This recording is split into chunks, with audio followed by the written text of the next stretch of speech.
Is it possible, my recent ex post asked a question and attempts to um,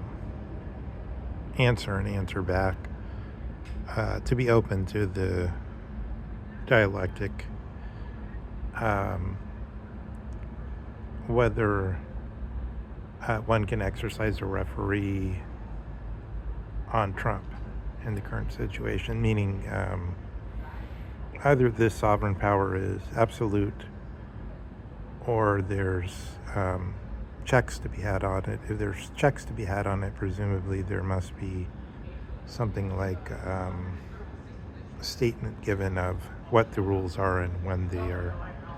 being broken. Of course, de facto, there's um, a great deal of proficiency in giving collective views on what the limit is exists, and not only in the law schools but amongst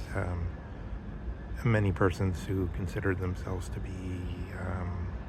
knowledgeable about the law for whatever reason,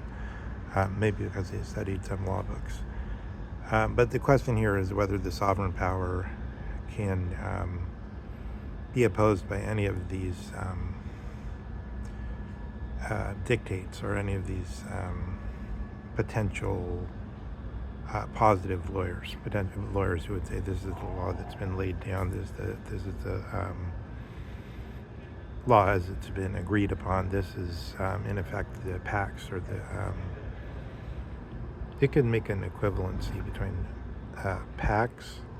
and law in the sense of positive law. In the sense, positive law means the law that's been laid down, and in this sense, agreed upon. To be laid down means that the lawmaker has, in some sense, been empowered by the political community, and therefore,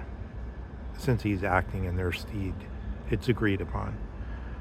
This law has been laid down. So this is also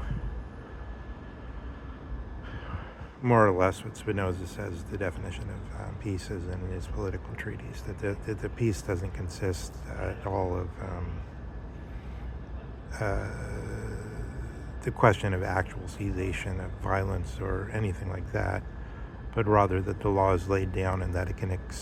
be expected at some time to be enforced. Even if all the time there's violations to it, it can nonetheless be expected to, either generally speaking or at some future time, to be enforced. It's admitted, therefore, that the law constitutes something that would, if enforced, be a peaceful and proper sense.